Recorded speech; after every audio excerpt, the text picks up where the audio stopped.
Welcome to the Capstone Conversation, where you learn about what's happening in the greater East Bay. I am your host, Jared Asch.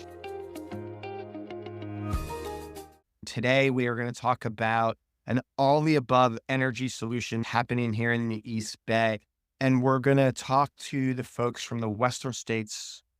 I am joined by Bob Brown and Mark Nechodom to talk about how their industry is impacting the community in the East Bay. What are the economics and how are we transitioning to the future in our economy? But thank you, gentlemen, for joining me. Bob, starting with you, do you want to give an intro? Then we'll let Mark provide an intro.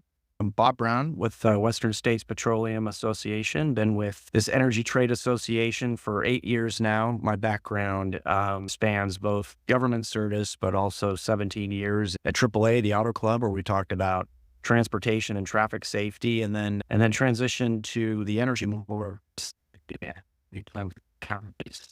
region, explore, produce, refine, transport energy, petroleum-based products, gasoline, diesel, jet fuel, safely, reliably to all of us. It's an important conversation because whether it's utilities or energy, we take it for granted. We turn the light on, the lights come on, or we start our car to go from point A to point B or have goods and services delivered. We rely very much on it for transportation fuels and for what petroleum products make up in our society, our daily lives. Pleasure to be here today, Jared. Mark Nechodom. I'm the Senior Director for Science and Technology, or Nerd-in-Chief at Western States Petroleum Association. I've only been there about 4.5 years, came from a long career in government, research scientist in the federal government as an academic, bring a strong and diverse science background to it, but I'm also experienced in the policy world, having been a political appointee under Bush, Obama, Jerry Brown, and Steve Bullock in Montana. My portfolio at WISPA has been focused on the research behind many of the comments we make on regulatory processes, how we approach statutory advocacy. I've worked with major universities like Stanford, MIT, Berkeley, Lawrence Berkeley Labs, Lawrence Livermore, in gaining traction within our organization. I think in the last few years, we've been much more scientifically grounded. Not that we haven't been in the past, but we're more forward with that grounding. I'm just delighted that I got this role toward the end of my career. I appreciate both of you sharing a little bit more about yourselves. Let's talk about the economic impact here in the East Bay where this podcast airs. The number of refineries, the number of workers, the number of high-paying jobs. Talk a little bit about that and give us a picture, Bob. In the Bay Area, there are 5 facilities, 4 in Contra Costa. This is traditionally refineries. Two of those 5, there's 4 in Contra Costa County and 1 in Solano County. Major companies, Valero, Chevron, Phillips 66, Marathon, and Martinez Refining Company, which is part of PBF and formerly Shell. Been operating in the Bay Area for, in some cases, over 100 years. These are legacy industries, and certainly they've been evolving, but the jobs contribution, the last study that we commissioned, and we're updating that actually in the next month or two, 150,000 direct jobs in the state. And when you look at indirect and induced jobs, that jumps to about 350,000. In the Bay Area, that equates to 26,686 Bay Area residents directly employed by the oil and gas industry. That's a huge impact to the county coffers in terms of tax revenue and contributions, the local businesses where these employees live and work.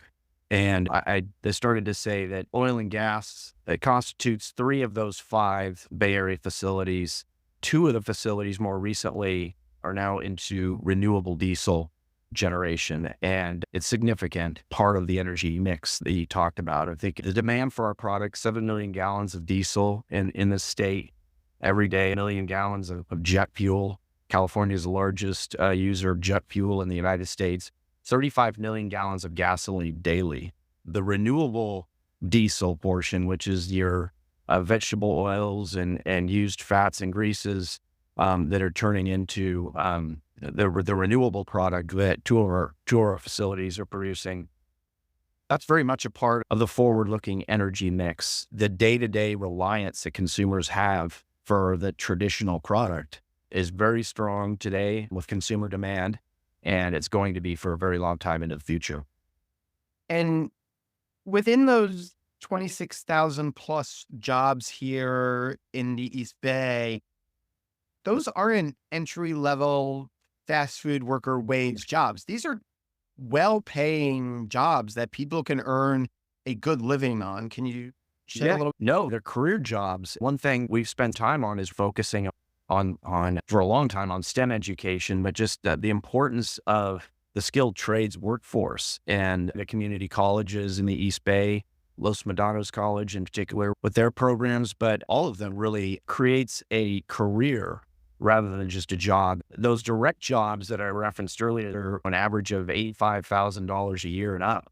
And these are engineers, chemists, electricians, plumbers, steam fitters. We work very closely with the building trades in producing and delivering our products to the consumer. It's a career that people look for and train for, and they're good opportunities to support the community. Many of our employees stay there a long time because they are indeed very good jobs, paid, rewarding, and these folks want to continue to deliver safe and reliable transportation, and they care about the communities they live and work in. You mentioned tax revenue for the counties. For the refineries or Contra Costa One in Solano, do you have any more information about those tax revenue generations? I think it's something like 1 in 5 county tax dollars come from our industry. It's significant, 3.4 billion in state and local tax revenue. These are things that our companies, whether it's property tax revenue or other, it really invests quite a bit. And if you look at the operations, the Bay Area Air Quality Management District, we fund in large part 17 million in fees annually to that agency to operate. And they regulate us. And there's some 30 agencies at the federal, state, and local level that regulate us. It's a significant amount that they invest in the communities as well. Each company, the communities, the cities, and the counties they work in invest quite a bit in community-based programs, in education, certainly in the agencies, but the tax revenue in general.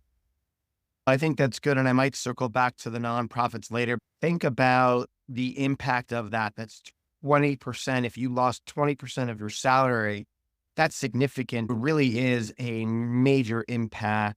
And that trickles down. While it's 26,600 something jobs, there's indirect impacts. All of those people buy lunch, they buy groceries in these communities. They're contributing with their spouses and kids are in school. It's just a significant dollar amount. And I'll add too, Jared, that we talked about the county. In many of these cases, whether it's the city of Richmond for Chevron, or the city of Benicia for Guero, or the city of Martinez for the Martinez Refining Company, to some extent, Marathon as well, city coffers are definitely, and city-based benefit from the refineries being there and from refinery workers contributing to the local economy. Let's talk about the growth, right? Some of these, like the Chevron refinery, has been there pre-World War II in Richmond, and Richmond has grown up around that. Recently, the city of Richmond and other cities have looked to take measures, almost trying to push these companies out, making it harder for them to operate. Any thoughts on those? And you don't have to talk specifically about Chevron, but just generally, what is a message that these cities should have in this process? All of our member companies want to be good stewards of the environment and good partners in the community. I think they've proven that over the years. It's a very complex industry that we're in. We're a big part of the regulated community, but I'll just take the Air District, for example. They have some 11,000 permittees that they regulate. We're a huge chunk, the bigger industry players. Regulation is important. I've testified to this at agency hearings where you look at the improvement we've made over in air quality, for example, and water quality over the last 20 to 25 years. You can certainly credit some of the agencies and the laudable goals have regulations to achieving some of that, but it takes two to partner in achieving those benefits. And the regulated entities are all about compliance. If there's a rule in the public domain, we weigh in on the process as it's going through and give our point of view of how it could be a more effective regulation. By the same token, you don't want to overregulate or regulate some of these important companies that have been in these communities for generations and doing a good job. I think it's important to be a partner, to have a voice at the table and weigh in on these. If you'll permit me, I'd like to add a little bit of color to what Bob was saying about Please. regulation as a former regulator myself, not just in the oil and gas industry, but across. And in Montana, I had 21 different regulatory programs, including pesticides and water quality. And depending on the industry, maybe 1 or 2% of the industry is scofflaw. The other 98 to 99% really are trying to do a good job. They make mistakes. Sometimes they misunderstand the regulations, and sometimes the regulators themselves misunderstand their own regulations. Part of my job, especially as a political appointee responsible for a department, would often be to make sure that our people are not overreaching based on the best science, that they're technically sound and not capricious or whimsical, which often happens in government. Bob does a great job of explaining how our companies, which are major players in the economy, are actually fairly eager to get ahead of the curve on the regulatory process and really want to be at the table as regulations are being contemplated, not necessarily when the hammer drops and the rulemaking process starts.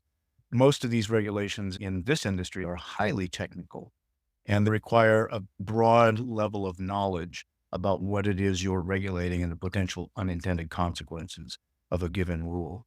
A little color as a former bureaucrat myself. That's good context. Mark, I want to talk about this renewable fuels transition that two of the facilities have gone through recently. What is that transition? What does it mean to those refineries? What does it mean to the economy? And where is it used? To your question about renewable diesel and other fuels, the key driver here is reductions in greenhouse gases. This is not about anything else fundamentally. Many people mistake or don't understand that this is not about transforming the transportation system or inventing new EVs. It's about reducing the amount of carbon in the atmosphere. It's a very serious problem. Our industry understands that. It's a significant portion of global GDP. We understand the necessity of reducing greenhouse gases. It's very expensive to generate alternative liquid fuels that are either the source of direct combustion for an engine, a power plant, or they're actually the generators for the electricity that EVs use. The entire transportation system is highly dependent still on fossil fuel energy. The question is, for every mile driven, for every dollar of GDP, how do we make sure that the carbon intensity is continually going down? The low carbon fuel standard, which you've seen in the press more recently because of the update in the regulations, is aiming toward what we believe is a correct goal. Can you stimulate technical and economic innovation and major investment in lower carbon solutions? We're still going to drive an economy. And we don't want to lose track of that. That's one of the macro parts of what Bob put here about how the industry makes major contributions, some of which are not necessarily countable economically. While the industry contributes 5% of the GDP in California, it's foundational to just about every sector, whether it's agriculture, manufacturing, even services. So remember that when we talk about more virtuous cycles of renewable diesel development, Marathon and P66 didn't convert those refineries just because they became more virtuous. They became more sensible economically as the regulatory framework changed and the economic incentives made sense as a corporate strategy. We also finished a major study, and I'll give you the acronym first because it sounds like Neapolitan ice cream. It's called TESCI, but it actually means Transportation Energy Supply Chain Infrastructure and Investment Study. One of the findings by the consultants that did the research for this, Turner Mason and Company, was that high likelihood that renewable diesel would overtake the entire road diesel market by the end of 2026. That's very soon. But what that means, and this is something I think some of your listeners might be quite interested in, is when you're refining a barrel crude oil, you only have so much margin you can play with. That barrel of 42 gallons is going to produce about 60% gasoline, about 15% fossil diesel, and then the other parts of natural gas liquids and all kinds of other things that come out of a barrel. You don't really have a whole lot of choice. If you're going to refine a barrel, you're going to get diesel.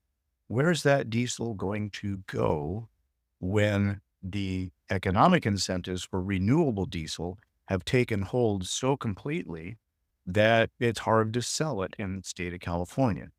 Our members are very conscious of this. They knew from the beginning that the refining industry in California was going to end up with several hundred thousands of extra, you could say, fossil diesel, and that they have been looking for options, and companies are very different for antitrust reasons. We can't know their strategies, but we are aware that they know that the very ports that are now being congest importation of additional refined product or additional crude are going to be where we're competing to move diesel offshore.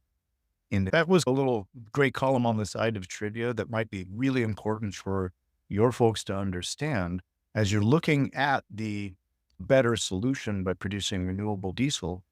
It's not free and it's not somehow more environmentally benign, except that it has a lower greenhouse gas profile and lower carbon intensity. And I think it's important to note that there's a lot of discussion in the political world. More recently, you could argue that these issues have become more political in nature than they should be. We want to continue to be a voice at the table because they talk about an energy transition and just transition.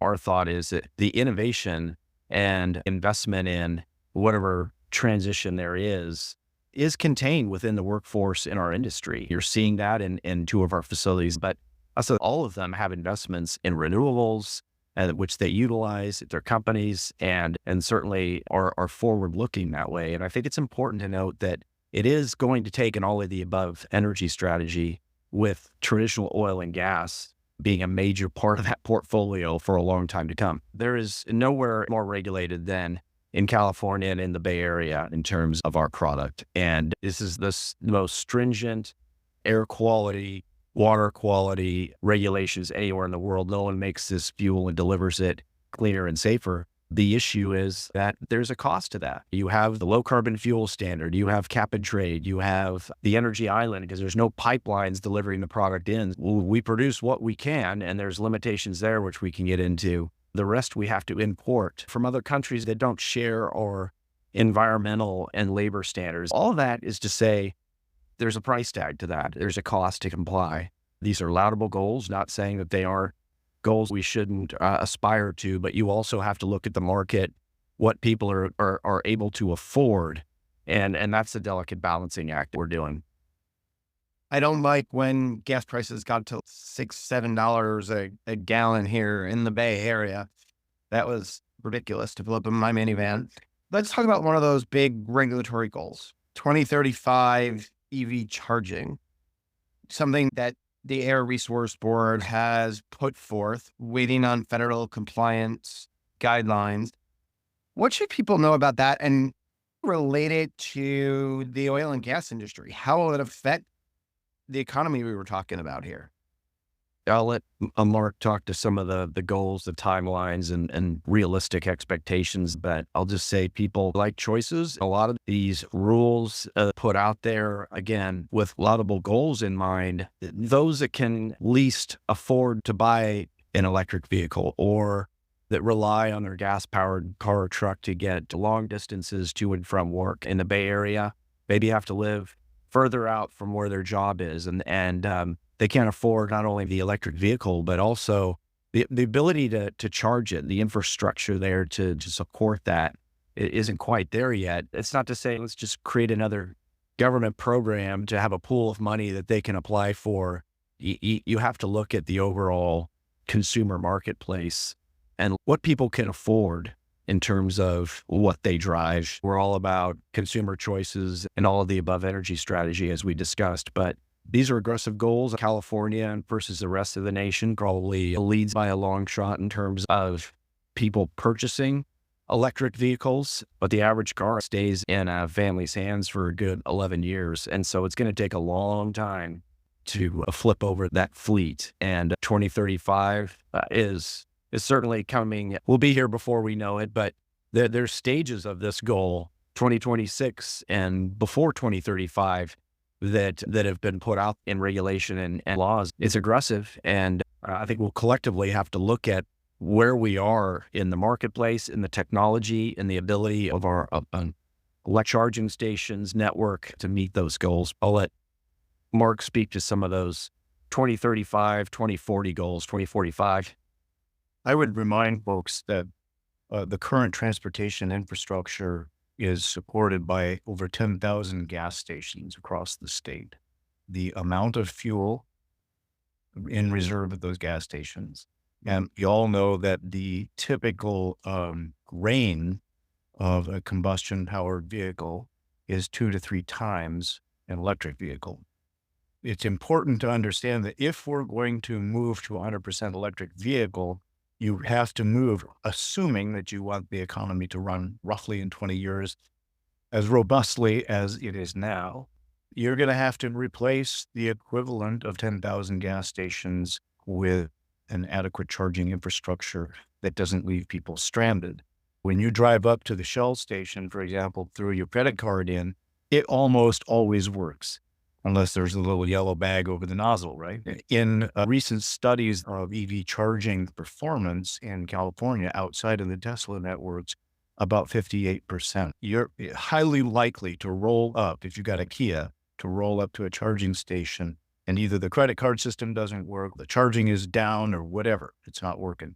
That's the other part of what Bob was saying earlier. The grid infrastructure required to make this work is robust. Our recent study with Stanford, using the CARB scoping plan as the base case, showed that we would have to triple or 5 times the current grid to meet the electrification goals. If you've followed how long it takes to get a power line in, or moving electrons from where they're generated to where they're used, the last example was in San Diego with the Sunrise Line. It took over 12 years. It's not promising our current performance in terms of building out the grid. The other part is the use case. I'm really excited to see the demographics of EV owners for whom that EV is the primary vehicle. My working hypothesis would be that the EV is actually the third car. And what that says to me is the use case for EV is completely legitimate. I would buy an EV if I had a similar use case, commuting short distances, charging while at work and all that. Great. I think it's a smashingly good idea. However, most people don't operate that way. And I come from growing up in background in farming and ranching up in the Pacific Northwest. And I can tell you most of my family are still very about the ability for EVs to meet the needs of the agriculture and ranching community. That's just one example.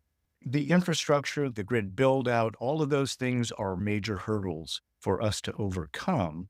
They're not insuperable, but it's probably $1 trillion plus in California to get to that point.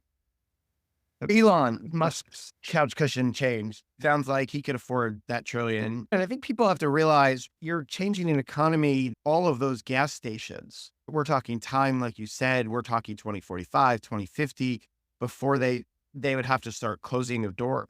But then you have the real estate that goes into that. You have sites that have gasoline under them and have to be cleaned before you could put anything in them.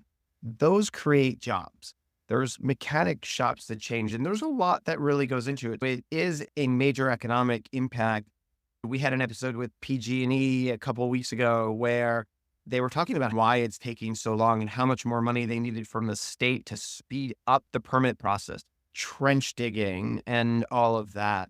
I want to circle back to the oil industry, though.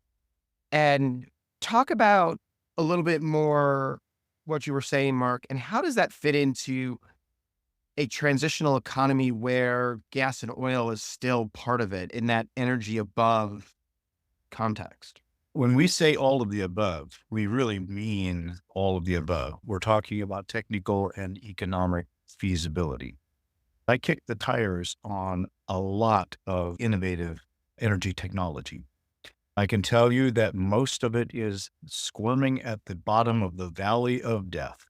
There's a reason for that because innovation and investment basically goes forward as robustly as possible, but uptake in technical feasibility is a relatively small percent. Not a single ethanol plant built in the 1980s is still operating because the technology and the economics have changed. It would be the same for any technological transformation solution. Many people think of it as overinvestment, but it is the nature of that technological transformation that you'd have to spend a lot of money. The rate of return on capital has to be reasonable enough for the uptake to be real. The oil industry is quite used to this. The oil industry has been innovating for 100 years. Cars have changed, technology's changed, regulations have changed, and all of them have prompted new investment. Some of that investment doesn't have much of an ROI. This is where we can expect. It shouldn't be like a declaration of failure by any means. You can expect a number of things to simply not work and not return that investment. However, the broader bulk of that transformation is going to happen. Oil and gas is going to drive much of the energy economy, particularly in transportation, for a very long time. Part of it is just the simple physics of energy density. Humanity has not yet found something like petroleum that in a couple of cubic meters, you get a lot of BTUs of energy out of it, and you can harness it. Fusion, I'm very hopeful for. I'm toward the end of my career, so it's not going to happen before I retire.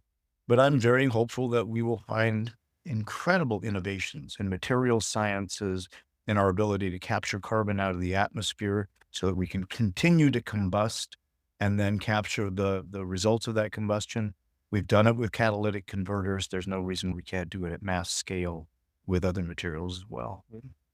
I think we need market-based solutions. The last few years have been more of bans and mandates dictating the direction and letting politics supersede science and data and the ability to continue to innovate. As Mark was saying, you can invest in all energy infrastructure to meet these goals, but I think you also need market-based solutions. You need to acknowledge where maybe the technology is, but its ability to be delivered through manufacturing and route to the consumer ultimately. There may be problems that there's permits too. That's a huge issue, not only for our industry, but the ability to get permits in a timely fashion. It's holding up projects that could meet some of these aggressive goals, and it's hurting the very goals it's trying to encourage. Having a responsive government that works well with the regulated community, I think, is important. I know it's got a role to play, but there also needs to be the ability to be in a sensible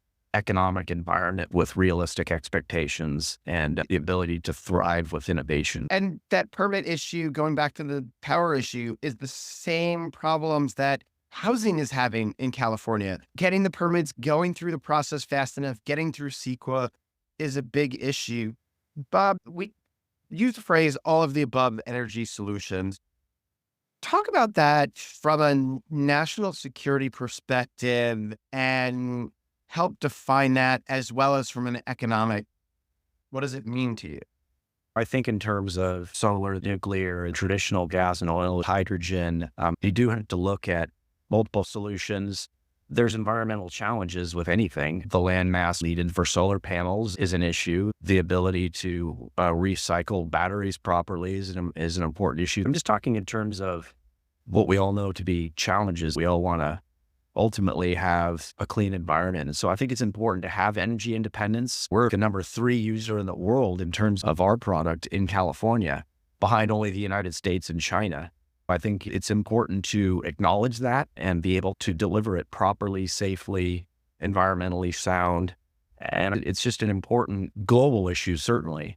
that's got a lot of economic legs to it. In terms of the utility industry, certainly with solar power, I have solar at my house. It keeps our energy bill down to a very reasonable monthly rate. In terms of energy storage and delivery, at nighttime, when the sun isn't shining and the wind isn't blowing, there's limitations to anything, but they all can play a part. It's a team effort. In terms of storage and delivery, it is a challenge. We could touch on carbon capture and sequestration. That's a technology that's very promising, but also very expensive. You need permits to deliver on that as well. To meet the aggressive climate goals we have in the state, carbon capture has to be a part of it. But I think overall, there's a number of different innovations that are going to be important. We need to be a state and a country that encourages innovation and to be a leader around the world. What we can achieve in California in terms of air quality improvements is 1% of the global greenhouse gas. I'll let Mark add to anything that I might have missed. I think you pretty much covered it, Bob. I would also emphasize CCS, carbon capture and storage, which is politically controversial for some people. If you're taking the carbon out of the atmosphere from the refineries, talk about what that process is, and then help me understand, why do some of the environmental groups actually oppose that? I'll start with your latter question. I think there's a fundamental hostility to combustion, and there's an additional hostility to combustion of fossil fuels. So I think that's a kind of an ideological problem we have. Most of the well-being and energy we enjoy on the planet these days is due to combustion. If you don't like combustion, you're not going to like any solution to the combustion problem.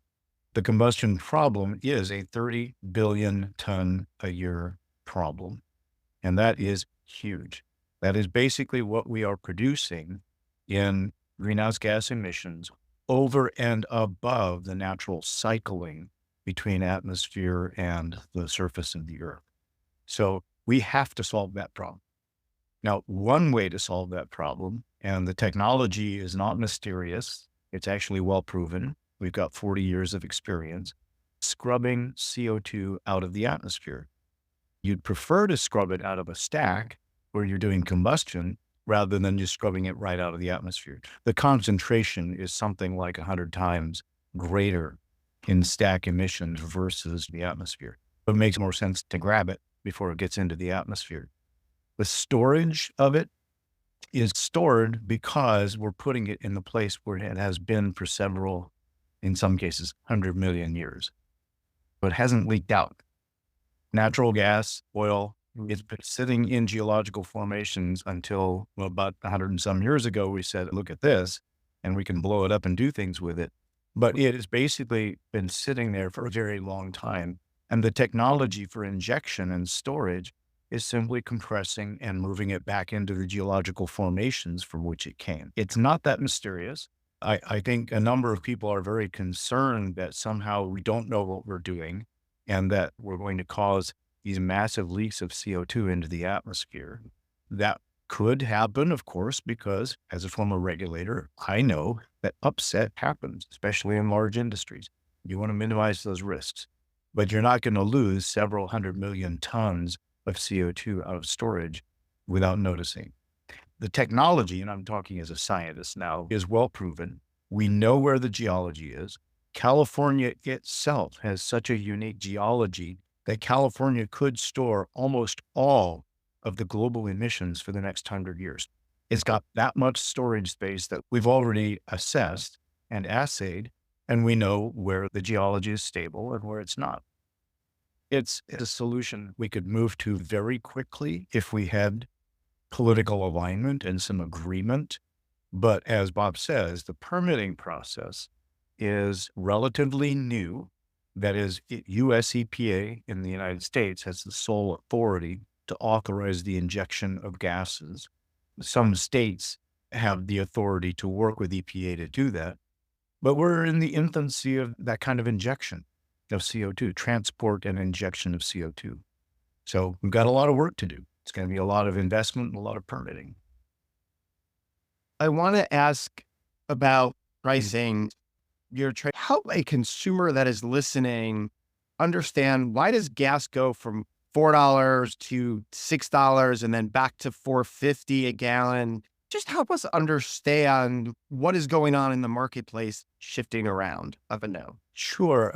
Bob, I'll jump right in because we've been looking at this very carefully, obviously, in both an economics and technical issue, but also as an advocacy issue. We're trying to help our regulators understand why there's so much variability in the market and why the market becomes more or less volatile.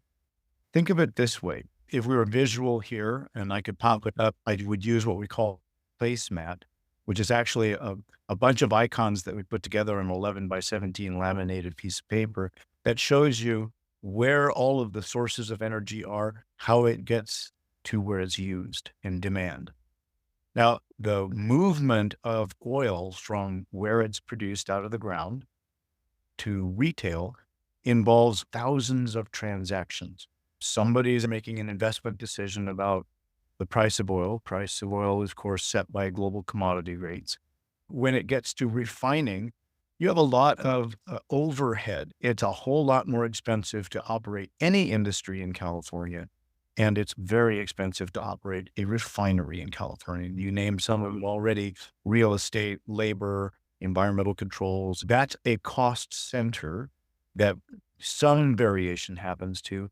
But when we have a constrained market, an illiquid market would be the economic way of talking about it, when we're short on supply, a trader is going to look at what's happening across the globe in transportation. What is the crude supply? How likely am I going to be able to buy this today and sell it tomorrow? Retailers at gas stations are always making economic decisions about, can I get my contract met? How much is it going to cost me? Do I need to hustle a little bit? Are the traders going to do a little bit of a markup because it's looking like we might come into short supply? There's a whole lot of things that are happening at once that then result in the sign at the gas station go up or down in price.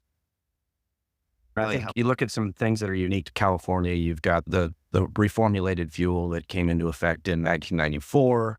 You've got the summer-winter blend shift. It is largely on supply and demand. You also got about $1.30 or so in mostly state taxes and regulations. There's some federal in there at 19 cents. Those have all been cost drivers that have been going in the upward directions. About $1.30 right off the top in taxes and regulations. And then you've got the energy island that we're in. No pipelines coming in. There's an extra constraint like we have right now in permitting. About 25% of our oil comes from in-state and the rest we have to import by ship.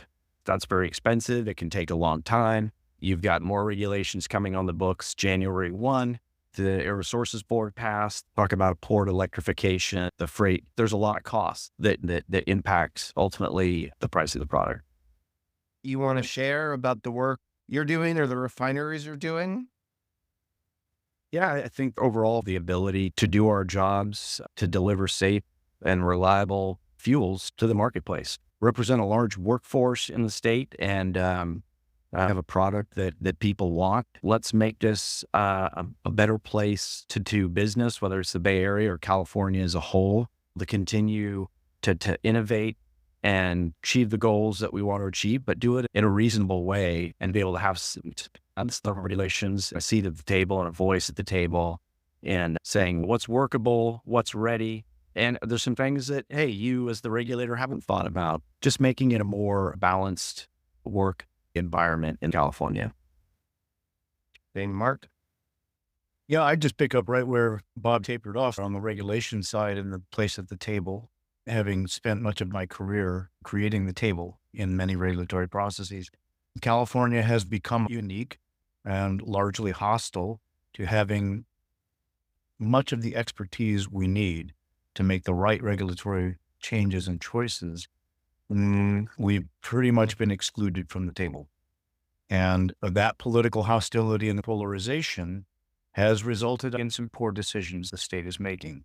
I'll be very frank about that. And I'm not just being the WISPA advocate here. I think from a policy and policymaker perspective, California is making some major mistakes that could have irrevocable consequences, that could shut things down prematurely or cause market disruption in a way that doesn't have to happen if you're having the right kind of conversation with the industry you're regulating. So that's my bid as a regulator. Mark Nechodom and Bob Brown from the Western States Petroleum Association. I appreciate you both being here with me today. Thank you. Wait, don't leave yet. Hit subscribe. Make sure you get the weekly updates. We have a new episode every Wednesday for stuff happening in the East Bay. In the meantime, follow me on LinkedIn, Jared Asch, or check out our firm where we have a weekly newsletter and blog at Capstone Government Affairs on LinkedIn. Thanks for joining us today on the Capstone Conversation.